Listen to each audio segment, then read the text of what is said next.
voit de plus en plus se développer en France, dans les boutiques d'otaku français, l'achat de cosplay tout fait directement que l'on peut mettre en convention.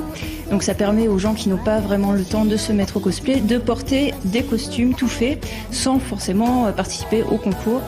Donc là nous sommes à Akihabara. Et au Japon, c'est beaucoup plus développé parce que là, nous sommes devant un magasin qui est spécialisé dans la vente de cosplay. C'est le magasin Jupiter, où justement, on va pouvoir découvrir un certain nombre de cosplays. Ce magasin propose un choix très varié de costumes de différentes provenances, des costumes d'occasion ou tout neufs. On va pouvoir découvrir ça. Alors, en rentrant dans le magasin, on peut déjà découvrir un costume porté sur un mannequin. Donc là, ça va être du Rosen Maiden. Donc un costume fait avec du velours et du coton, un costume assez simple et d'ailleurs pas trop cher. Mais s'il n'est pas cher, c'est surtout parce qu'il est d'occasion, parce que ce magasin propose donc des costumes déjà portés que l'on peut racheter. Donc là, il y a le reste de la collection Rosen Maiden. Donc on peut voir qu'il y a quand même une différence de qualité selon les costumes. Donc le prix évidemment varie en fonction de la finition, des matériaux utilisés. Là, on voit que c'est du velours, c'est un petit peu moins cher. Là, c'est quand même un petit peu plus travaillé avec des coutures plus soignées et justement, c'est un prix un petit peu plus élevé. Donc par là, on va retrouver un certain nombre d'uniformes militaires de série plus ou moins SF. Donc on va avoir du Gundam, du Evangelion, vous voyez, des provenances très diverses. Petit exemple. Donc il y a des uniformes masculins comme féminins. Par là, on a aussi les chaussures qui vont avec des couleurs un petit peu inédites en France, du beige, de l'argenté. Des lacets assez originaux, assez difficiles à trouver, mais malheureusement ce sont des tailles japonaises, donc on oublie. Donc là on peut voir du Gundam Seed Destiny, avec les petits écussons. Tous les détails on voit ont été faits, rien n'a été oublié, et on voit même sur certains des parties un petit peu plus compliquées. Là les tuyaux, petite partie en plastique. Les costumes tout faits qu'on achète directement en magasin, donc ça existe depuis un certain nombre d'années. Et c'est vrai que ça a été longtemps synonyme d'assez mauvaise qualité. Mais bon, maintenant que ça se développe bien, on peut trouver quand même des choses très bien faites. Là, par exemple, on a les uniformes d'écolières plus classiques. On a du Lucky Star, par exemple, avec l'image de référence. Voilà, là, on a du Azumanga Daioh. On a le classique Haruhi Suzumiya. Et la petite surprise dès qu'on se retourne, c'est qu'il y a aussi la version du jeu vidéo juste à côté. Et on a aussi l'icône Moe de la série dans une pose très Moe. Là, on peut reconnaître les fameuses combinaisons d'Evangelion. On a Asuka, Lei, Shinji.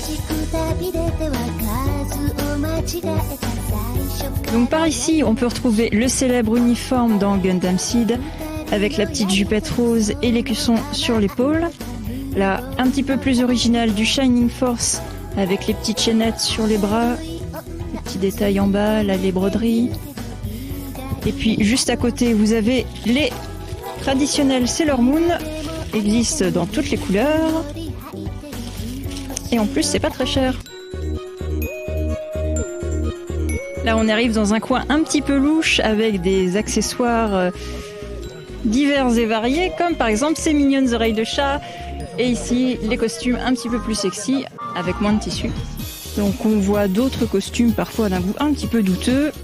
Là, je sais pas trop d'où ça vient, c'est peut-être du Battle Royale vu le camouflage. Ce sont des cosplays des tenues officielles des Racing Queen japonaises, donc les hôtesses qu'on peut voir dans les rassemblements tuning et les courses de voitures. Par ici, un petit peu comme dans tous les magasins de cosplay, on retrouve un rayon perruques, mais l'originalité ici, c'est qu'il y a aussi des perruques déjà coiffées, avec les petits chignons des Sailor Moon, le gel coiffant, le gel démêlant. Ici, on a les nuanciers des différents fabricants de tissus avec les gammes de tissus et les couleurs. Ça permet de personnaliser un petit peu son costume. Et à côté, on a une collection de figurines. Bon, pour en revenir au cosplay, là, on a les lentilles de couleur. Lentilles toile d'araignée. Donc là, on a un présentoir de costumes neufs. On est mi-août au Japon. C'est les soldes. 10% sur les costumes, mais pour payer encore moins cher, on a ici des costumes d'occasion. Des costumes donc qui ont déjà servi et qui ont été revendus. Une petite surprise pour tous les cinéphiles, vous avez du Sin City, et oui, il n'y a pas que du manga et de l'anime ici, les multiples versions des uniformes de Sailor Moon. Oh, on a même ici un petit Naruto. Alors ça, c'est déjà en France depuis un certain moment, les costumes tout faits Naruto.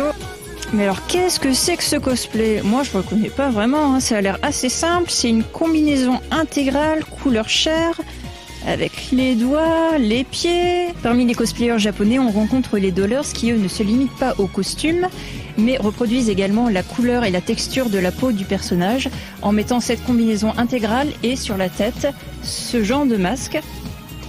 En général des personnages féminins, avec des petits trous pour les yeux.